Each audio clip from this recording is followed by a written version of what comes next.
Aka-ukalar, sizlarga ham turbalarga mana shunaqa suv kelib, bard qilishga qo'ymayaptimi? Buni yechimini ko'rsataman. Sizlar bitta like bossak hamga obuna bo'lib qo'yasizlar. Elektrod qo'llab olamiz. Tokimizni 170 voltga qo'yib oldik. Bard qilishni boshlaymiz. 2 sm tepadan, shu suv oqib turgan joydan 2 sm tepadan bard qilib ketaverasizlar.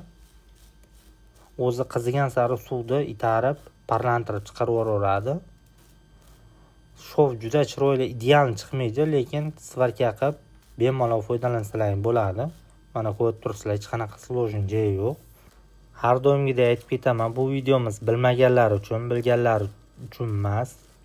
Kimgadir nafimiz tegsa, foydamiz tegsa, biz shunga xursandmiz. Sizga o'xshamayaptimi svarka? Hech qachon qo'lga tushirmang, bizga noyob ekanini. Faqat gazini bosing, xudo xolasa hammasi cho'tki bo'ladi. Hech kim bilib tug'ilmagan bu ishlarni. Hamma hayot davomida tajribalar ortida o'rgangan. Aka-ukalar, joninglar sog' bo'lsin. Ishlaringga omad, rivoj tilaymiz.